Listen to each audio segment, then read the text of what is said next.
Olá,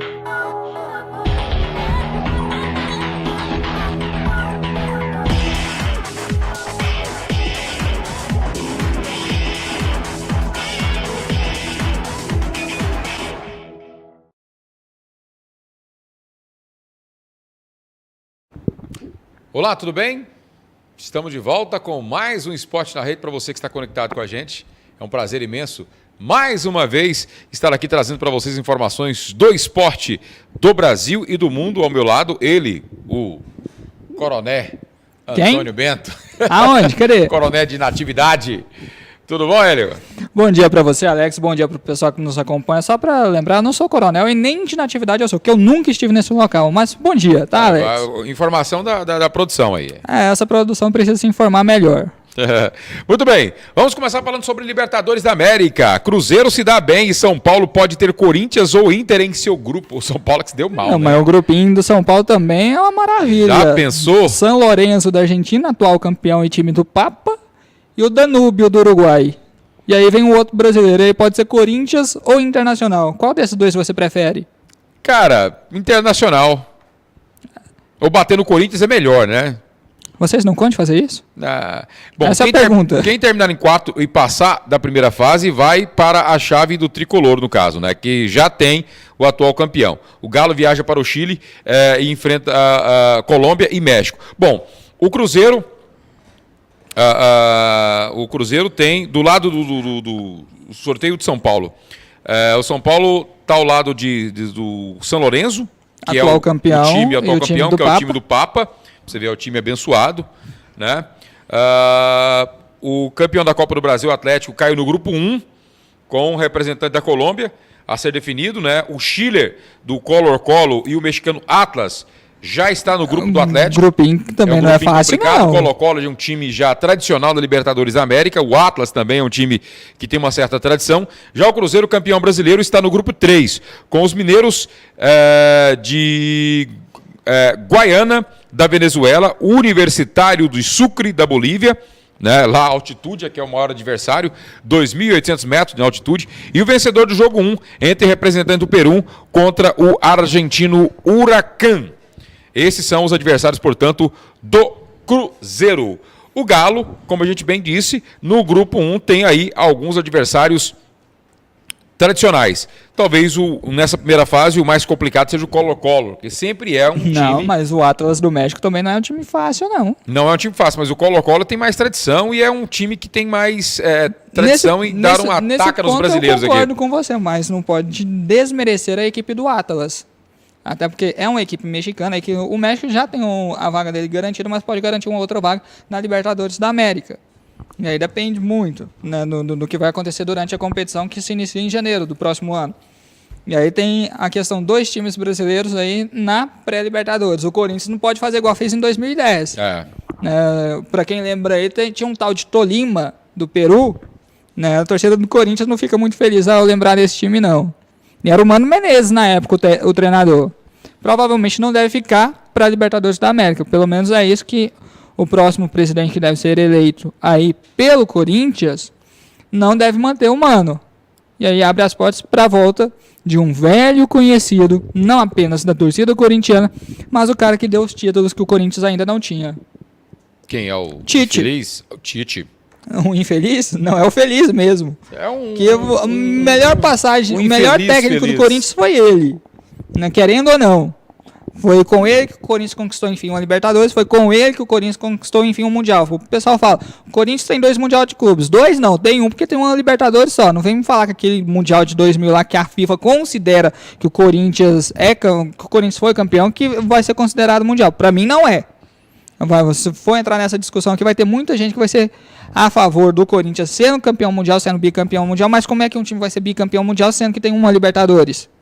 Não é possível. Né? Nesse caso é possível que a FIFA deu pro Corinthians. Aí eu costumo brincar, pagou quanto? Só costumo brincar dessa forma, pagou quanto para ter 2 mundiais? E aí o Corinthians, né, pode estar no grupo do São Paulo. Agora eu não sei o que fica mais fácil, o Corinthians entrando no grupo do São Paulo ou o Internacional. Porque para todos os times brasileiros envolvidos nesse grupo, vai ser um grupo difícil. E é realmente o grupo da morte. Porque tem um time argentino que é o atual campeão e é o time do Papa, que é o São Lourenço. E tem um time uruguaio. O futebol argentino e uruguaio são muito fortes. E foi mostrado isso durante a Copa do Mundo. A seleção, no caso, se a gente falar do Brasil, o Campeonato Brasileiro deixou muito a desejar. A gente não pode falar que o Campeonato Brasileiro desse ano foi um dos melhores que a gente viu. Porque não foi. Querendo ou não, não foi. Nós poderíamos ter um Campeonato Brasileiro melhor do que foi realizado, porém, isso não aconteceu. Porque eu falo da seguinte forma. Porque o Cruzeiro dominou da 6ª rodada em diante. Aliás, da 12ª rodada em diante o campeonato. A partir daí, ninguém conseguiu mais alcançar o Cruzeiro. Não teve outras equipes com força para chegar até o Cruzeiro para poder brigar pelo título. Teve o São Paulo, que chegou próximo, mas não teve força para chegar até lá. E aí, nós carecemos de um futebol brasileiro ainda melhor e de um campeonato ainda melhor do que foi o deste ano, de 2014. Apesar que a gente ainda tem a última rodada. Mas para uma competição Libertadores da América, o Campeonato Brasileiro é difícil, mas precisaria ter sido muito melhor para que os times brasileiros possam ir e fazer melhor do que fizeram nessa temporada na Libertadores, porque nenhum time brasileiro chegou à final. Quando o máximo chegou às quartas de finais. Dali para frente, semifinal, não teve time brasileiro mais. E nós queremos, nós torcemos para que os times brasileiros possam chegar mais longe na Libertadores da América e para que possam conquistar, assim, o título da competição. O Campeonato Brasileiro, acho que foi um pouco prejudicado em função também da sua paralisação. Sim. Né, por causa da Copa do Mundo. Eu acho que essa paralisação, essa quebra de tempo aí, esse ato, acaba quebrando um pouco o ritmo dos times, né? Aí depois você retoma, já esfriou um pouco, mesmo as equipes tendo um tempo de se prepararem para o retorno do campeonato, há um certo âmbito gelado no campeonato. Porque o bom é você começar e botar para ferrar mesmo até o final, mas não. Quando há esse pequeno hiato aí, eu acho que dá uma certa esfriada no campeonato e os times voltam tentando se organizar, voltam tentando entrar no ritmo, enquanto que quando não tem essa paralisação, já está no ritmo, meu filho, é pau para toda a obra. Ô Alex, eu não discordo de você que a paralisação ajudou, mas se nós formos olhar, as equipes que não estavam bem tiveram um mês para se preparar durante a Copa do Mundo. E teve equipe que não fez isso. Teve verdade. Clube de futebol que não fez isso. Teve um mês inteirinho para se preparar e não teve a capacidade de fazer uma competição melhor do que tinha feito durante o primeiro momento antes da Copa do Mundo. E não fez. Tem equipe aí que nós observamos hoje. Vou citar aqui o Palmeiras, por exemplo. Começou capengando o Campeonato Brasileiro e hoje luta para não cair. Teve um mês para se preparar, um mês inteirinho de Copa do Mundo que não estava tendo jogo do Campeonato Brasileiro para consertar aquilo que estava errado. Não deu conta. Deu conta agora para frente. Por mais que a paralisação para a Copa do Mundo tenha sido, de certa forma, prejudicial ao Campeonato Brasileiro, o que também prejudicou o Campeonato Brasileiro foi a postura de algumas equipes e de alguns clubes que não souberam como administrar esse período de um mês para consertar aquilo que estava errado dentro deles. Então, e aí tem outro detalhe. Por que o Cruzeiro, que é o campeão brasileiro, bicampeão brasileiro, não perdeu tanto igual às outras equipes? O Cruzeiro vai perder mais agora por conta do cansaço físico, mesmo tendo um mês parado durante a Copa do Mundo, mas perdeu mais por conta do cansaço físico e de estar envolvido em duas competições difíceis, que era a Copa do Brasil e o Campeonato Brasileiro, da qual ele disputou. Ele conquistou o Brasileirão e estava disputando a final da Copa do Brasil. Então, por que as outras equipes não conseguiram jogar no mesmo patamar que o Cruzeiro?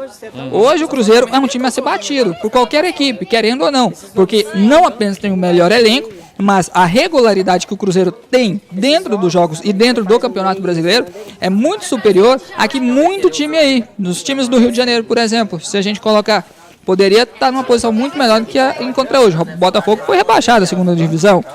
O Vasco voltou, mas voltou convincente para a primeira divisão. Para voltar convincente, teria que ter sido campeão. Não foi, não deu conta. Uma Série B foi muito mais emocionante esse ano do que um Campeonato Brasileiro. Aí é triste. Aí é complicado. Bom, Ferroviário confirma a chegada de trio do Atlético Paranaense para a Série A2. Goleiro Rodolfo, lateral esquerdo Roberto e atacante Thiago Adam devem chegar ao clube de Araraquara nesta semana. Atletas foram emprestados até o fim do estadual. Ferroviária confirmou na tarde dessa terça-feira, então, a chegada de mais 3 reforços para a disputa da Série A2 do Campeonato Paulista. Goleiro Rodolfo, lateral esquerdo Roberto e o atacante Thiago Adam foram emprestados pelo Atlético Paranaense e devem chegar ao clube araraquarense até o fim da semana. O lateral esquerdo Roberto é um velho conhecido da torcida. O jogador de 23 anos fez parte do elenco que disputou o estadual neste ano. Mas dos 3 contratados, o goleiro Rodolfo é o grande destaque. O jogador atuou no elenco principal do Furacão, que disputa o Campeonato Brasileiro. Inclusive, era cotado para ser titular da equipe no Campeonato Paranaense em 2015. Já não vai. Já não vai. Já foi negociado. Já foi negociado. Série A2. E aí tem um detalhe, os campeonatos estaduais, a maior parte deles começa no dia 1º de fevereiro. Não vai ter campeonato estadual começando dia 15 de janeiro, dia 19 de janeiro. Dia 1º de fevereiro. O Campeonato Paulista começa dia 1º de fevereiro. O Campeonato Goiano da primeira divisão começa dia 1º de fevereiro. Então o time não vai ter desculpa de falar assim, não tive tempo de fazer pré-temporada. O Campeonato Brasileiro termina agora, nesse final de semana, dia 7. No último jogo do Goiás, dia 7. O Atlético Goianiense, que é o nosso representante na Série B, já encerrou, né, no último final de semana. Então eles vão ter mais de um mês de preparação. Então não vai ter desculpa falar que, não tive tempo de me preparar para disputar o campeonato e tal. Não vai ter isso. Quem falar isso vai estar mentindo. Ou não vai ter trabalhado durante esse tempo. Porque tempo vai ter. Tem mais de um mês para você preparar uma equipe. Você vai dar um mês de férias praticamente para os jogadores, coisa que é incomum no futebol brasileiro. E vai ter mais tempo para frente ainda para preparar o jogador para disputar o campeonato estadual e já visando, claro, o campeonato brasileiro. Porque não adianta eu disputar um campeonato estadual, seja a Série A2, igual aqui do pessoal da Ferroviária, e não olhar para frente. Eu tenho que olhar mais à frente do que aquele campeonato estadual. Qual que é o meu interesse? O time que entra em qualquer competição, ele tem que entrar para ganhar. Não adianta ele entrar lá para fazer tabela, vou entrar aqui só para tentar permanecer, que é o que o Goiás faz, que é o que o Atlético fez, que é o que o Vila Nova devia tentar fazer, mas não dá conta. Não faz. Devia, né? Por isso devia tentar fazer, mas não dá conta. Não tem time para isso. E tem novidade no Vila Nova. Daqui a pouco eu falo o que aconteceu. Mas vai ter tempo para trabalhar. Não adianta eles falarem, não tive tempo para trabalhar. Tem tempo para trabalhar, para preparar a equipe, de forma que você vai trabalhar não só a parte física, mas também a parte tática e técnica dos jogadores. Então não vai ter desculpa. Bom, voltando a falar sobre a Libertadores da América, nós falamos aí sobre a possível não, já como possível, né, o clássico, já como real mesmo, o clássico entre Corinthians e São Paulo, que podem se enfrentar 2 vezes na fase de grupos pela Libertadores, e essa rivalidade ficou ainda mais acirrada. Dirigentes de Corinthians e São Paulo brincam após sorteio da Conmebol, mas evitam jogar o majestoso antes da hora, porque o clássico é o clássico, não tem jeito. São Paulo e Corinthians são eternos rivais, há sempre uma rivalidade muito grande entre Corinthians e São Paulo, assim como há entre Corinthians e Palmeiras, que é o que bicho pega mesmo para valer, pega. Que inclusive é uma grande preocupação para a rodada desse final de semana, no mesmo horário, né? Eles não vão jogar entre eles, porém vão jogar. O Palmeiras vai pegar o Internacional. Não, ainda não. O Atlético Paranaense. O Atlético Paranaense, né? E o Corinthians vai enfrentar, lá na Arena Corinthians, vai enfrentar quem? Criciúma, né?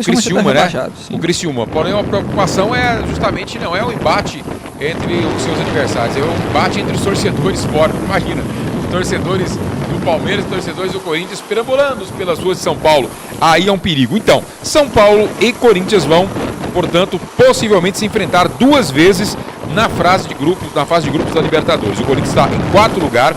Se isso se manter, na verdade, essa classificação, a atual classificação do Campeonato Brasileiro, né?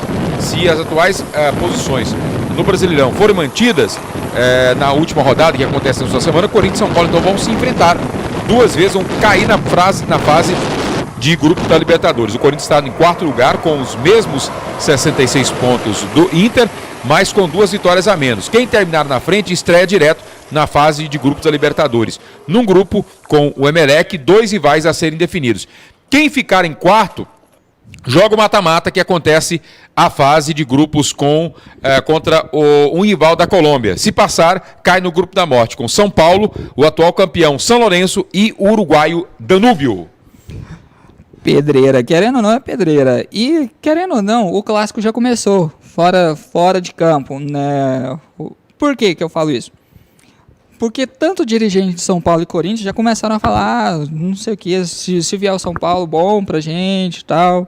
Né? Eles já estão fazendo essas especulações aí da possibilidade das duas equipes estarem, né, no mesmo grupo. Inclusive tem imagens aí do Edu Gaspar e do Gustavo Vieira, de Oliveira. Isso é a hora que eles estavam saindo, os representantes aí do Timão e do São Paulo, na hora que eles estavam saindo da área de entrevistas, né? Inclusive eles se abraçaram, conversaram e sorriram, enfim, foi amistosos um com o outro, mas sabe que o bicho vai pegar na hora que foi efetivado o resultado da atual circunstância da tabela do Campeonato Brasileiro, mantendo os dois times, então, com a possibilidade de se enfrentarem na fase de grupos. Eu vou fazer a seguinte pergunta. Você já disse que prefere o Internacional. Não, eu prefiro... quem quer ganhar campeonato não prefere adversário. Não escolhe. Isso é não verdade. Escolhe, entendeu? Não, mas você já disse que prefere o Internacional. Não, eu prefiro o que vier. Não, no início você já disse que prefere o Internacional. Tava zoando, mas no fundo eu prefiro o que vier. Olha só, vou colocar da seguinte forma. Nós temos o WhatsApp, o pessoal participar, que é o 83226262. Sei que tem muita gente que nos acompanha, né? Corintiano, São Paulino, Tricolor, né? Colorado. E eu vou colocar da seguinte forma. Quem que você prefere enfrentar na Libertadores da América? O Internacional de Porto Alegre ou a equipe do Corinthians? Isso aí para você, internauta que acompanha o esporte na rede. Eu prefiro enfrentar os dois. Não tem como os dois. Bota os dois. Não tem como ir os dois. No mesmo campo. E o grupo já é difícil. O grupo do São Paulo já é um grupo difícil. Porque vão ter 2 brasileiros, um argentino e um uruguaio. Querendo ou não, são as melhores escolas do futebol sul-americano. Porque eu não vejo futebol na Bolívia com qualidade para chegar lá. A Bolívia, o que ela tem de qualidade? A altitude. É a única coisa que ajuda a Bolívia, ao meu ver. Jogadores da Bolívia, tem alguns jogadores de qualidade, mas o único que eu conheço que se destaca realmente, atua hoje no futebol brasileiro e atacante do Cruzeiro, que é o Marcelo Moreno. Que outro jogador você conhece da Bolívia? Muito difícil. E aí a gente fala também, no futebol sul-americano, as melhores escolas são, de fato, Brasil, Argentina, Uruguai, e aí vem Chile e Colômbia crescendo. Mas são as melhores escolas. Então as 3 melhores escolas vão estar presentes no grupo mais difícil da Libertadores do ano que vem. E aí eu volto a perguntar. Corinthians e São Paulo podem estar no mesmo grupo. Você que é torcedor do Corinthians ou torcedor de São Paulo, qual você prefere enfrentar? No caso, o torcedor de São Paulo prefere enfrentar Corinthians ou Internacional? Tá, responde aí no WhatsApp, tá bom? Bom, vamos agora falar sobre o Gilmar Rinaldi. Ele que falou em entrevista ontem sobre a sua ida para a CBF, que foi, na verdade, uma ida muito conturbada, em virtude da sua condição, na época, de agente de futebol. Ou seja, um agente de futebol ser funcionário da CBF. Fica um tanto quanto meio que complicado. É tipo você ser um oftalmologista e o dono da ótica. Mais ou menos isso. É meio antiético, entendeu? Então, assim... É meio, né? Completamente antiético. Então, o Gilmar Rinaldi falou sobre...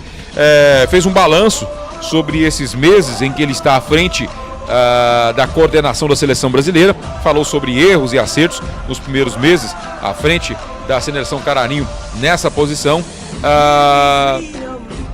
Inclusive ele falou sobre algumas particularidades quando ele recebeu o convite, né? Ele recebeu o convite do José Maria Marim, juntamente o José Maria Marim, juntamente com o Marco Polo Del Nero. Ele disse o seguinte: quando me chamaram, eu falei para o doutor Marco Polo e para o presidente Marim: vocês estão loucos? Vocês vão levar porrada de todos os lados. E realmente levaram na época. Estão levando até hoje. Fui sincero com eles e me perguntaram: queremos saber se você quer e se acha que está pronto para esse trabalho. Bom, aí é outra coisa. A partir daí eu tive que pensar no convite. Eu sabia que viria as críticas sobre eu ter sido agente, ter sido caramba. Ele era agente na época. Sabia que minha vida seria vasculhada e também sabia que não teria nada para pagar, nada para pegar. A minha vida, desde que eu saí de casa aos 14 anos, em Erechim, sempre foi muito transparente. Eu tinha que tomar uma decisão. Não podia começar um trabalho pensando, eu vou dar um jeitinho.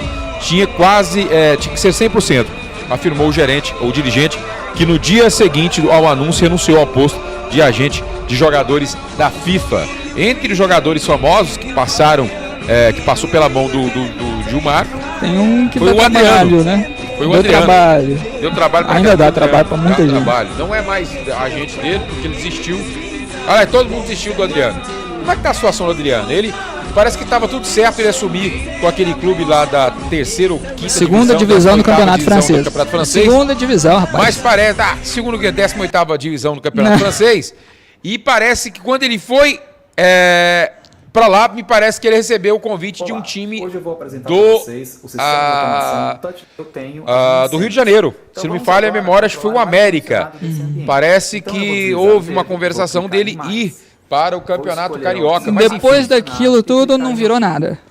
Ele continua na França ou continua lá no Morro do Borel? Ele continua perdido por aí.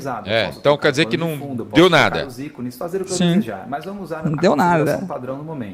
Técnico pode conseguir melhores números desde 2006, quando a competição passou a ter 20 clubes. Em entrevista, Abel faz balanço da temporada. O que você achou? Falando em balanço, qual que é a sua opinião sobre o Abel diante desse último Brasileirão? No caso, ele assumiu o Internacional numa situação conturbada. Muito conturbada. Quando eu clico no botão, e reergueu a equipe. Tanto é que conseguiu levar a equipe aí para a Libertadores da América. Porém, o Abel passou um tempo no Fluminense. Ele saiu do Fluminense e justamente logo depois foi para o Internacional. Passou um tempo parado, porque o Internacional tinha treinador. Se eu não estou enganado, era o Dunga até o início do ano. Aí o Dunga caiu. O Abel já tinha caído no Fluminense, e aí chamaram o Abel de volta. E a torcida do Internacional gosta muito do Abel Braga. E pelo trabalho que ele fez, foi bom, apesar que teve um joguinho que não foi nada satisfatório para ele. Chapecó. 5-1 para cima do Internacional. Uma pancada no Internacional. Impressionante. 5-1. Bateu, mas sem dó. Foi o resultado mais emblemático, muito mais do que daquela balaiada do Goiás em cima do Palmeiras. E olha que o time do Goiás não é um time bom. Então assim, até porque, tudo bem, o time do Palmeiras não é time para levar de 6, mas também era um time que estava numa situação horrível. Já o Internacional estava numa situação boa. Completamente ao oposto. Na ponta da tabela, e o Chapecoense é o Chapecoense. Tava brigando lá com o São Paulo, tava brigando pela vice-liderança. Outra dado interessante, Chapecoense permaneceu. De Chapecó, Santa Catarina. Santa Catarina. E agora temos Joinville. Tem Joinville. Teremos Joinville e Chapecoense. Os dois clubes que não têm muita tradição no Campeonato Brasileiro da Série A. E nós não temos... Eu não posso falar do Figueirense, né? Porque já é um time catarinense, mas já figura na Série A. O Figueirense já figura na Série A, já é tradicional no campeonato. Mas o Chapecoense... O Chapecoense, esse foi o primeiro ano dele. É o primeiro ano, e o Joinville eu acho que já esteve. Eu não me lembro. Mas acho que já esteve. Mas seja como for, são dois... mostra a boa fase do futebol catarinense. Né? Quem diria... Se o campeonato goiano e os times goianos fossem assim. Nosso sonho, né? Eu falei isso ontem, bati nessa tecla ontem, no meu sonho, era ter o Atlético lá na frente, o Atlético ter conseguido sua vaga. Os três, mas o Atlético, na situação. Se Santa Catarina tem 3, por que o Goiás não pode ter 3? O Atlético poderia ter a possibilidade, teve a possibilidade de subir, mas desperdiçou, dependia somente dele. Era só ganhar o jogo. Era só ganhar o jogo, dependia só dele, e realmente a gente perdeu a oportunidade de ter no Campeonato Brasileiro. E no Serra Dourada, jogos bacanas aí, né? A gente não, pensa, você ia ter 2 vezes o Flamengo aqui, 2 vezes o Corinthians, 2 vezes o São Paulo, 2 vezes o Cruzeiro, tinha torcedor do Cruzeiro. Eu vou te contar, complicado, seria lindo se tivesse acontecido isso, se o Atlético tivesse dado conta, né, do recado aí de subir a elite do futebol brasileiro. Agora, em relação ao Abel Braga, a campanha dele foi boa, não foi tão ruim. Né? Poderia ser ruim se o Inter não tivesse classificado para a Libertadores da América, mas ele conseguiu, apesar da derrota para a Chapecoense, levar o time à disputa de uma competição internacional que é uma Libertadores da América e que o Inter foi campeão em 2006. Né? Na época o Fernandão ainda estava na equipe. Depois disso foram campeões no Mundial de Clubes em cima do Barcelona, que tinha Ronaldinho Gaúcho E o time do Barcelona de 2006 era um time massa. Ronaldinho Gaúcho, Eto'o, Deco, só isso. Só isso. Só isso. Time fraco, né? E o Inter ganhou 1-0 de um tal de gol de um tal de Adriano Gabiru. E aí foi a época que o Pato também surgiu no Internacional. Tá no São Paulo ali. Agora tem informação do Pato também, viu? Os resultados mais... nosso amigo Hugo Silva disse que prefere o Corinthians, viu? Enfrentando o São Paulo. Prefere o Corinthians enfrentando o São Paulo. Até porque é mais gostoso bater no Corinthians. Não, mas ele disse que é pra o Corinthians bater no São Paulo. Ah, tá. Então, eu acho que é mais bacana bater no Corinthians. Prefeito do Rio de Janeiro revela pedido alfineta Antiflá de Eurico. Tem que vetar essa arena. Cara, na verdade, Eurico Miranda é uma arena do Flamengo. Não, mas a construção... Desde quando o Flamengo tem arena? Pois é, mas está num projeto de construir e o Eurico pediu pro Eduardo Paes vetar.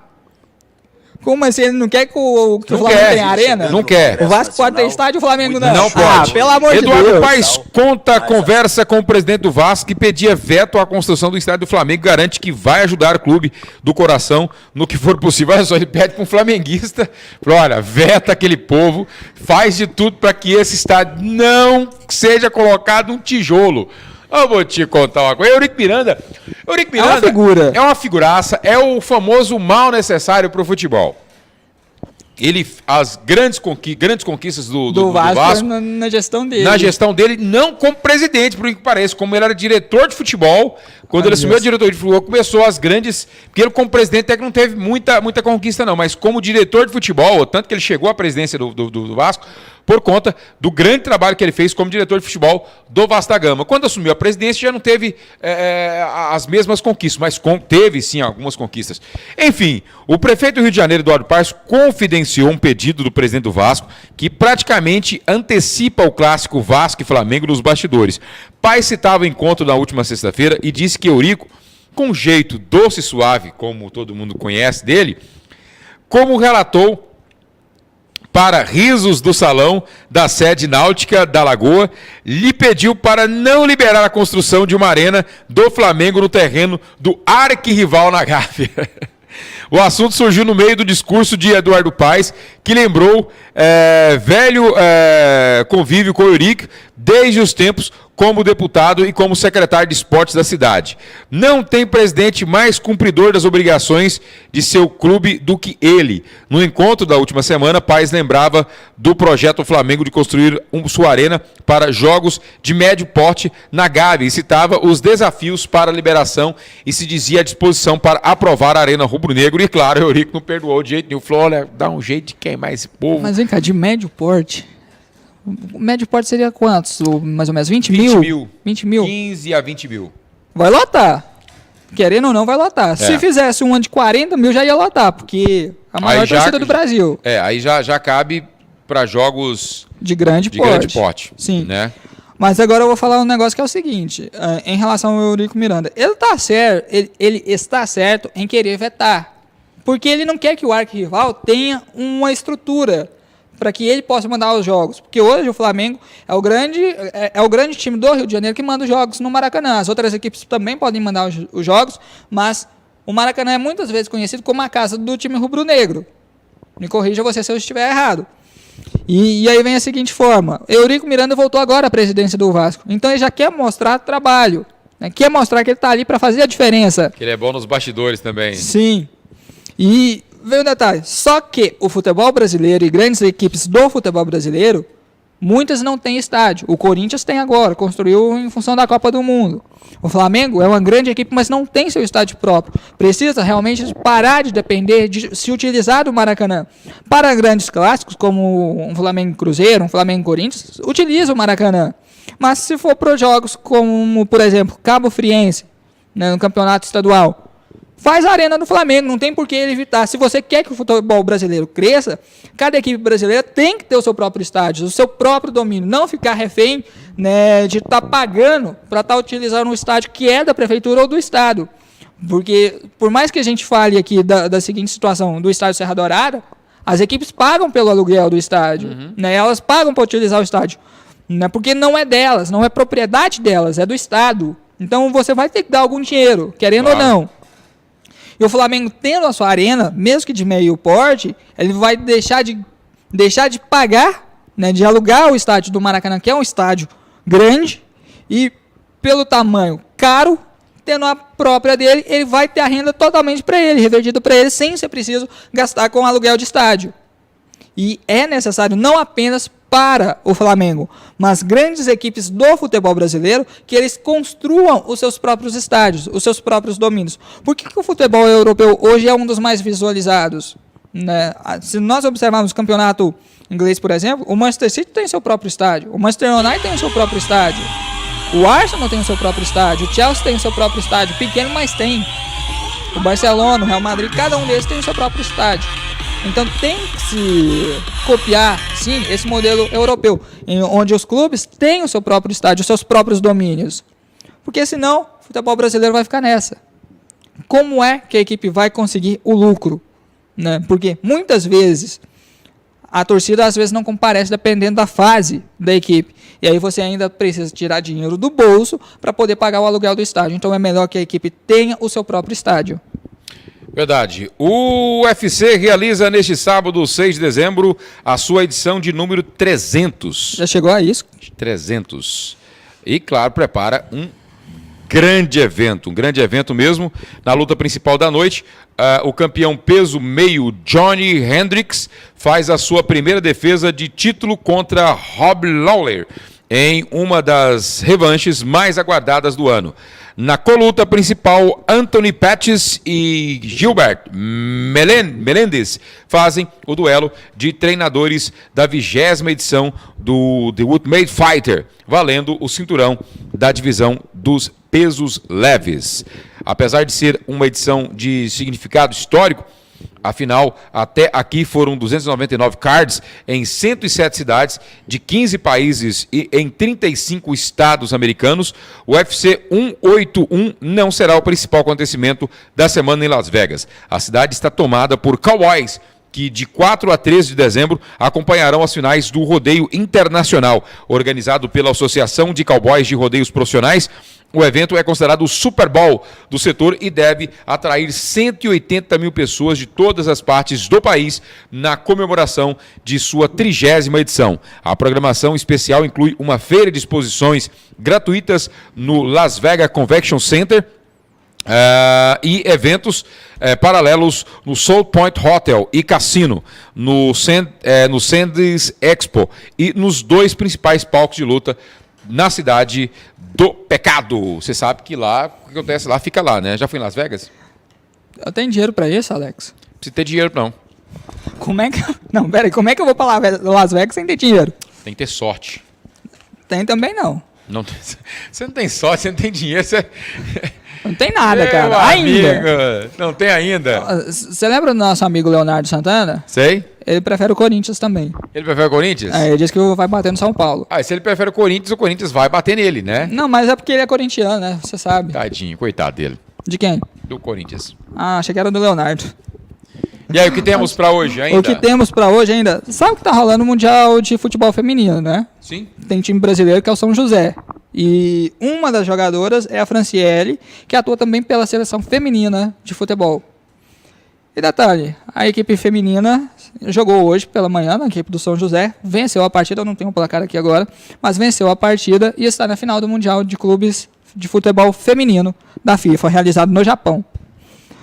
Bom, eu tinha falado antes em relação ao Pato no São Paulo. Pois é, o São Paulo não tentará comprar Alexandre Pato em definitivo na próxima janela de transferência. De acordo com o vice-presidente de futebol do clube, Ataíde Gil Guerreiro, com contrato de empréstimo até dezembro de 2015, o Pato teve a sua contratação definitiva cogitada há alguns meses, quando estava em alta no time de Muricy. A ideia era aproveitar uma diminuição na multa rescisória do contrato com o Corinthians, que cairá de 15 para 10 milhões de euros, ou seja, 30 milhões de reais a partir de janeiro, para comprá-lo de uma vez. A diretoria agora afirma que espera o fim do contrato de empréstimo para discutir uma possível permanência do atacante, que pouco tem jogado ultimamente e chegou a virar a 4ª opção para o ataque, atrás até Josvaldo. Aí o vice-presidente disse, não existe isso de discutir renovação, compra, antes do fim do contrato. Por que eu faria isso? Diz Guerreiro, que mantém o mesmo discurso para outros jogadores do elenco cujos vínculos se encerram no próximo ano, caso do lateral Álvaro Pereira, o uruguaio. Na verdade, o Corinthians está tentando se livrar do Pato há muito tempo, né? E está fazendo tudo para se livrar do Pato. E o São Paulo, duvido muito que vá ter coragem de pagar essa multa rescisória, mesmo reduzida. E tem outro problema, é o salário do Pato, é muito alto. O São Paulo, inclusive, já sinalizou que poderia sim renovar o contrato, comprar o Pato, mas que desde que o salário fosse abaixo de R$800 mil. Hoje o salário de Pato está na casa do milhão. Então, assim, é um salário muito alto para quem não produz A quarta opção no ataque? Não produz o suficiente. É um jogador que tem nome, é um jogador que fez história, é ainda muito jovem, poderia estar rendendo muito mais, porém, desde a sua última passagem pelo Milan, realmente... Ele voltou a jogar bem durante um momento que o Luiz Fabiano não estava jogando. Só que o Luiz Fabiano voltou a jogar, e voltou a jogar em grande nível. E aí complicou pro Pato, porque aí ele não tem sido aproveitado, e aí virou quarta opção no ataque. Então, está sendo um jogador desvalorizado. E daqui a pouco ele vai reclamar disso.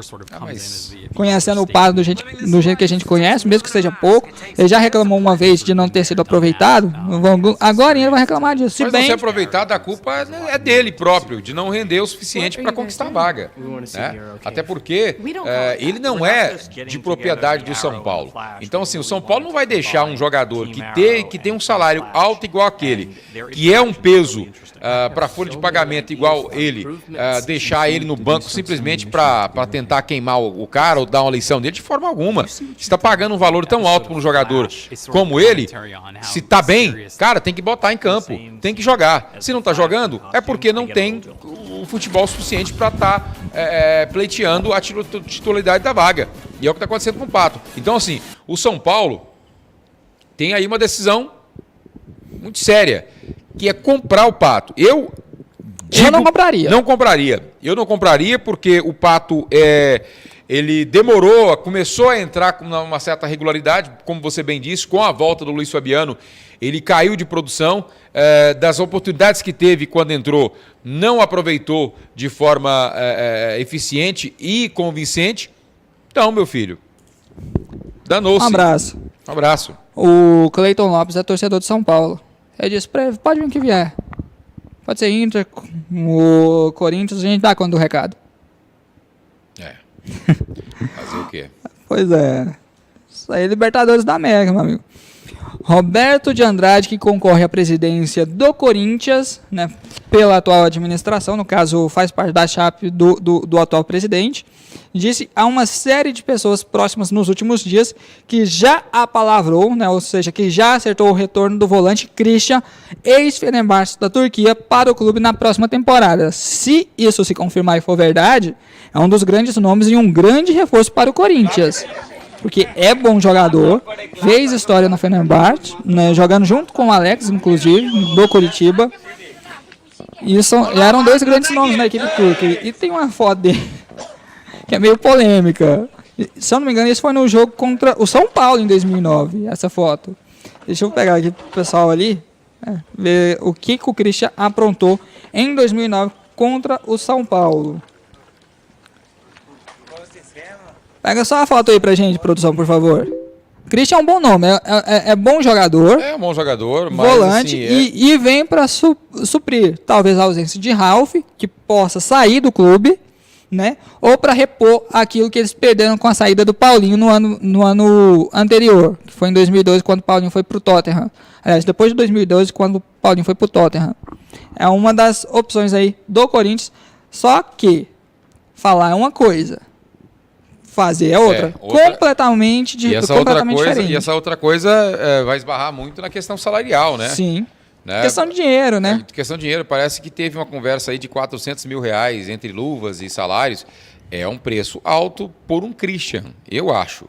Eu acho um salário para os padrões brasileiros, eu acho mas qualquer salário hoje de jogador para o padrão brasileiro é caro. Bom, ontem nós tivemos aqui aquele nosso convidado de ontem, Denubres. o Denubres, ele falou uma coisa que é interessante sobre a questão salarial dos jogadores de futebol hoje. É só uma pequena fração que ganha milhões, né? Verdade. 95% dos jogadores brasileiros ganham uma merreca.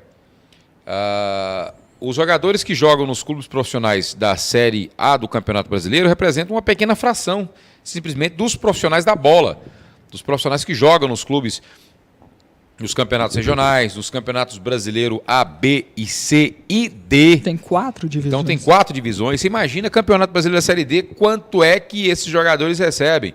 E se recebem? Muitos desses jogadores têm outros trabalhos. São policiais, são garçons, são pedreiros. Acredite, existem jogadores, a maioria dos jogadores tem até dupla função, tem dupla trabalho.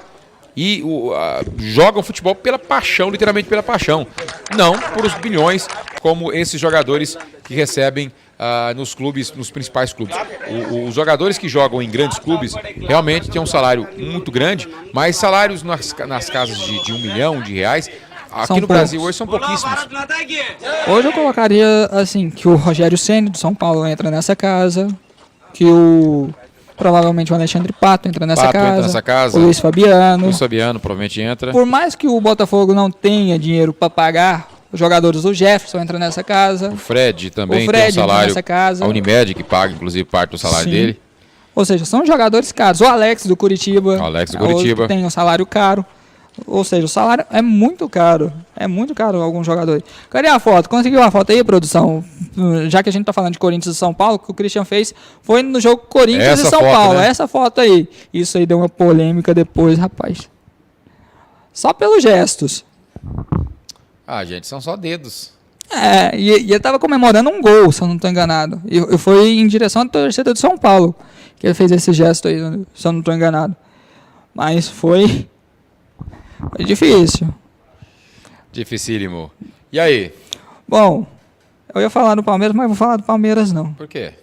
Não, deixa o Palmeiras lá, tá sofrendo pra conseguir permanecer. Tá sofrendo, tá na luta. Sabe nosso rei do futebol? Estava internado desde a última segunda-feira, dia 24 de novembro, né, quando foi internado no Hospital Albert Einstein, em São Paulo, para retirada de cálculos renais. Teve toda uma complicação que envolveu infecção, que teve infecção urinária, que os médicos depois levantaram a hipótese de ter sido uma infecção generalizada causada por uma bactéria no sangue. Porém, nesta semana, mais especificamente ontem, ele obteve uma melhora, já não fazia hemodiálise, né, e até mesmo andava pelo quarto. E deixou a UTI do hospital. Né. Hoje surgiu outra informação de que a recuperação dele segue boa e que ele não precisa mais daquele suporte renal, que no caso é hemodiálise. Né, então, tudo bem até o momento com o rei do futebol, Edson Arantes do Nascimento Pelé. Bom... Não tá bem pro filho dele, né? Pro filho dele não tá muito boa a situação, não. Gosta de boxe? Eu adoro. Luta? Tanto quanto... Ixi! Gosto mais do que de dinheiro. Acelino Freitas da Silva, ou mais conhecido como Popó. Conhece esse caboclo? Já ouvi falar. Já ouviu falar, né? Mesmo aos 39 anos, parece que Popó, mesmo depois de se aposentar, tá voltando aos rings, o Alex. Né, ele foi campeão, conseguiu 4 títulos mundiais em 2 categorias e se despediu do boxe em 2012 com a vitória sobre Micael Oliveira por nocaute. O baiano ensaia um novo retorno aos rings a partir do próximo ano. Para os mais céticos, as palavras de Popó seriam vazias, apenas para reafirmar uma carreira que, com um tempo de aposentadoria, ficaria guardada para os livros. O ex-boxeador, porém, garante que sua volta à modalidade não é brincadeira e usa seu cartel como maior defesa. São 41 lutas, sendo 39 vitórias, 33 delas por nocaute e apenas 2 derrotas. O pugilista, né, voltou a treinar na última semana, né, começou a dieta para lutar no primeiro semestre do ano que vem. Isso, perder 14 quilos. E o possível palco para o retorno já surgiu, em Belém do Pará, para um evento da modalidade. O baiano disse ter sido convidado para inaugurar o ginásio do Mangueirão, dentro do Complexo Olímpico da capital paraense, em maio do próximo ano. Mas ele vai voltar a competir e disputar um cinturão pela Federação Mundial de Boxe? Ao que me parece, sim. Tudo indica que isso. O rival ainda não está definido, mas para Popó, bom seria encarar um argentino, talvez o próprio Jorge Rodrigo Barrios, seu oponente numa luta histórica em 2003. Ele falou, né? Estou de volta, devagar, fazendo 5, 6 rounds por treino. Já mexi na minha alimentação, mas para voltar mesmo preciso de 5 meses de readaptação, sem ser de uma hora para outra. Eu tenho até uma proposta em Belém do Pará para inaugurar o ginásio do Mangueirão em maio. Tive proposta para ir direto para a disputa de um cinturão da Federação Mundial de Boxe, que está vago, mas antes gostaria de fazer uma luta. Quero me testar para ver se passei na prova. Eu não tenho um rival na cabeça, não tenho isso em mente, mas um argentino para mim seria excelente. É um país tradicional no boxe, com 4, 5 campeões mundiais, e pela rivalidade seria uma luta interessante, conforme explicou o pugilista. Só que ele não falou só dessa questão dele voltar, não.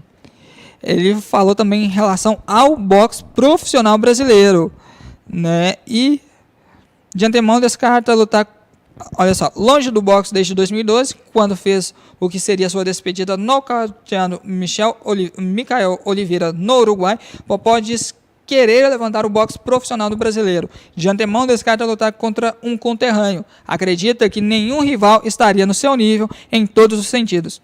Não penso nisso, não teria um brasileiro à altura. Se eu falar qualquer nome, até olímpico que for, não teria um nome à altura. Não tem nenhum. Tentaram levantar o Micael. Eu prefiro fazer outro caminho. Vamos deixar cada um no seu quadrado. Eu quero fazer a minha trajetória. Tenho 41 lutas. Não podemos comparar. Eu vou ganhar o que lutando contra boxeadores com 5, 6 lutas. Minha ideia é levantar o boxe brasileiro, que está um pouco apagado, e fazer o que gosto. É lutar boxe, garantiu o Popó. Bom, felicidade para o Popó aí. Mas assim, levantar o boxe brasileiro eu acho complicado. Por conta das tal circunstância em que vive o boxe, que está sendo um tanto quanto ofuscado por conta do UFC. Então, eu quero lembrar quem que é o nome dos irmãos boxeadores. São baianos também, que participaram das Olimpíadas, que eles participam do boxe olímpico. Eu não lembro o nome deles nesse momento, né, mas são grandes nomes aí que podem chegar assim e podem fazer diferença. Por que não? O interessante é o seguinte, que a arte marcial do momento e o esporte do momento é o UFC. Mas o atleta mais bem pago do mundo é um atleta do boxe, que vive uma crise. Vai entender o negócio desse, né? Não, pera aí, o atleta mais bem pago do mundo é um boxeador. É um boxeador. Quem que é esse? Pode colocar aí na internet, é o atleta mais bem pago da atualidade. Eu esqueci o nome dele. Produção, coloca a foto do negão aí. Ele gosta muito de ostentar, ele gosta de postar foto com dinheiro, com carros. Eu não me lembro bem o nome dele agora, mas ele é o atleta mais bem pago do mundo hoje e é boxeador. E o boxe hoje não vive mais nem de perto os tempos áureos, pelo menos que viveu o final dos tempos áureos, que foi na época de Mike Tyson e Evander Holyfield. Nossa, talvez seja. Veja a lista dos atletas mais bem pagos do mundo, você vai ver o boxeador aí. Aquela época era boa, viu, Alex? Aquela época era boa. Era muito boa. Então, assim, a última grande fase do boxe foi justamente vivida com esses dois grandes nomes, o Holyfield e o Mike Tyson. Talvez o Mike Tyson tenha sido o último grande boxeador da história da modalidade e realmente teve um final de carreira um tanto quanto melancólica, né, mordendo a orelha do Holyfield, arrancando um pedaço da orelha do Holyfield, e no final, fritar dos ovos, ele ficou para a história, foi preso, foi para a cadeia, envolvimento com violência, estupros e muita confusão. Hoje está um pouco mais tranquilo, mas viveu inclusive um momento um tanto quanto endividado. Mas seja como for, o boxe hoje é meio complicado de você levantar a moral dele em virtude da atual fase em que vive em Goiás nós temos, UFC. Em Goiás nós temos o boxe que é com o Yorubá, se eu não estou enganado, que é o boxeador goiano. Se eu não estou enganado, é um dos grandes nomes do estado de Goiás, no cenário nacional. Eu vou colocar o seguinte aqui, você colocou de maneira correta aí, que é muito difícil hoje, em virtude do UFC, você levantar um esporte como o boxe. Mas para quem gosta, né? Esse senhor. Dá o dinheiro aí, cara. Esse é o senhor. Esse é o atleta mais bem pago do mundo hoje e ele é boxeador. Qual que é o nome desse rapaz? Eu já falei pra você pesquisar. Não, Aí, depois eu menino, pesquiso. Depois eu pesquiso. você tá olhando e-mail de compra de aliança. Compra de Eu não aliança, tenho eu não vou casar, não. Como é que eu vou Acabei, comprar aliança? O cara tá aqui recebendo e-mail de compra de aliança. Tá aí ele dentro de um jatinho. Esse cara é atualmente o atleta mais bem pago do planeta. Tá na frente Não. de Cristiano Ronaldo, de Messi. O dinheirinho dele é pouco, né? Tá aí, ó, as fotos. Dinheirinho pouco. Tá as fotos dele. E ele, no ano passado, ele foi eleito o atleta mais bem pago e parece que vai continuar no topo da lista esse ano. E é um boxeador. Vai entender, o boxe vive uma situação... como é que é o nome dele? Walter. Exatamente. Eu falei errado, né? Mas tudo bem. É esse cara, Mayweather. Ele que é esse o atleta rapaz. mais bem pago do planeta hoje. E é um boxeador. Eu queria um pouquinho desse dinheiro dele aí, cara. Um pouquinho não. Você vê, ele gosta de mostrar que ele não ganha bem. Né? Não, Olha lá. olha lá. Não ganha bem não, nem um pouquinho. Dá uma olhada só na... Isso sim é ostentação. Isso realmente. Chupa, funkeiros cariocas. Isso sim é Isso é ostentação. Eu falei que tinha uma informação em relação ao Vila Nova, né? Vamos voltar pra cá. Vamos. Que Vila Nova tem eleição amanhã para eleger novo presidente. é? Né, já não vai ser mais o Joás Abrantes, já havia renunciado. Quem estava no comando era o Rodrigo Nogueira, não será mais ele. Então, dos possíveis presidentes aí é o Balzac, se eu não estou enganado, e o outro é o Guto. São os candidatos à presidência do Vila Nova. Mas a informação é referente a um caboclo que já jogou no Vila Nova, que também é igual o Gilmar Reinaldi, empresário e jogador de futebol. Rony. Era o diretor de futebol. Sabe por que era? Porque ele confirmou sua saída. Não será mais o diretor de futebol do Vila Nova, né? O ex-atacante colorado Rony. A situação do Vila é tão difícil, né? Não melhora.